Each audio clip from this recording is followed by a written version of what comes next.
Why do you get bored with your habits? Why do you get so bored with your goals? You start out, everything's new. It's exciting. I'm going to do this. I'm going to do this. I'm going to write this. I got the journal. I got the notebook. I've got the moleskin. I've got a new pen. I am ready to go. I got a new Excel sheet that I did. I am so excited. Oh, amazing. Day 1. Day 2. This is great. I'm doing this. Day 3. Awesome. Yeah, I check. Day 4. Oh, I missed this, but I did good on this, and this. Day 5. Oh, I forgot. Oh, day 6. I forgot on day 5. I need to make up. Day 7. I don't really feel like it today. I'm kind of tired. It's the weekend. I think I'm going to relax today and I'll hit it hard on Monday. Monday rolls around. You forget all about it. You're so busy. You go back to being reactive again. Next thing you know, it's gone. You know why? Because on the 3rd, 4th, or 5th day, or 2 weeks from now, or a month from now, whatever it is, you start getting bored. It becomes monotonous. You have to change things up quicker than you think.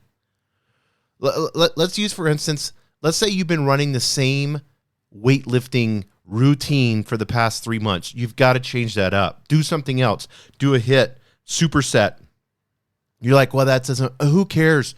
You've got to, if you're being inconsistent going to the gym, it's because you're bored in what you're doing. You need to change that up. Maybe you need to spend the money. I know you don't like to spend the money. Spend the money and get a trainer for 1 day a week. Just 1 day a week. Get a trainer to help you.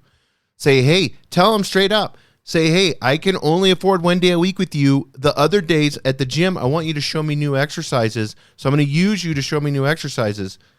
A lot of trainers are just happy to be able to train you once a week. So, that may be something. Maybe you need to go full cardio because you've been lifting weights for so long. HIIT, whatever it may be, mix it up. Also, another thing that happens is habits. Once you develop a habit, they become stale and boring because you're not scaling them. You've got to scale up. So, yeah, you've been going to the gym for 20 minutes twice a week. Maybe add another day or add something at home, a routine. You've just got to consistently, consistently work to improve yourself.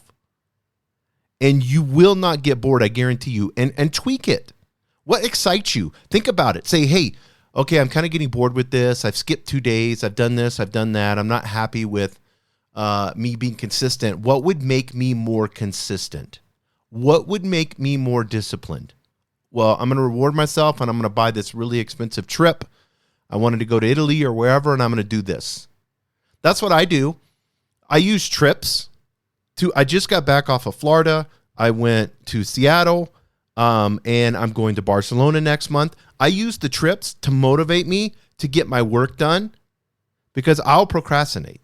I'll get so busy reading leadership books, looking at emails, reading newsletters, having 500 emails a day. I can spend hours on end going down rabbit holes, looking at my hobbies. Next thing you know, I've worked for 4, 5, 6 hours on a computer and haven't done shit. So I'm like, I got to get this done, and this done, and then I can go on this trip.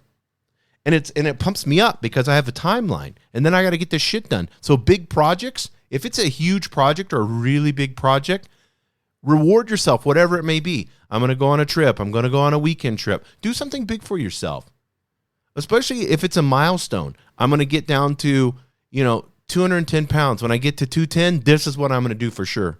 And commit to it.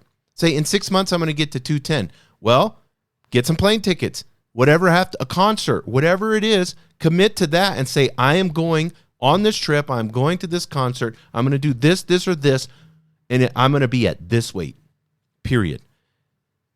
You see, it's the whole idea of we hate being bored in this consumer-driven. We want dopamine hits, next.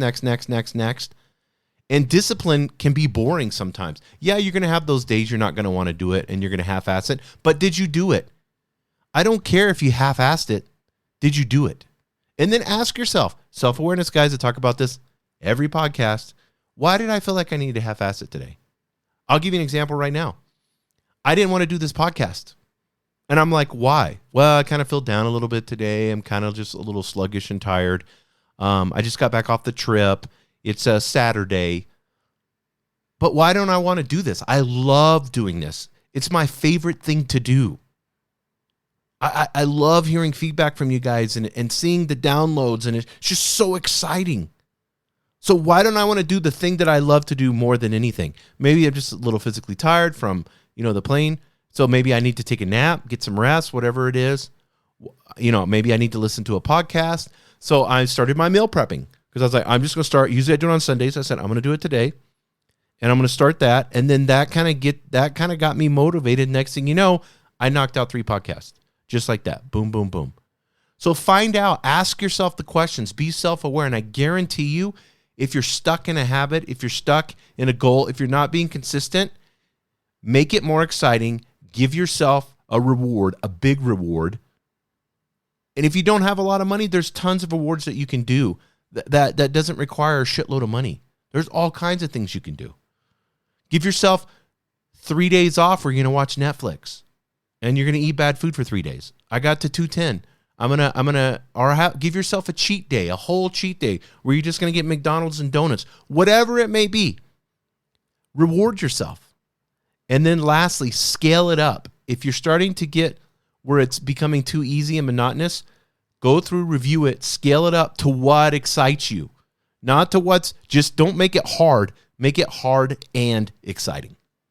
Thank you for joining us on the Albuquerque Business Podcast. And thanks to our sponsor, RigbyDigital.com. Make sure to subscribe and share. And go to abqpodcast.com. Get show notes, resources, and links to everything we talked about today to help you navigate your journey as an entrepreneur and business owner.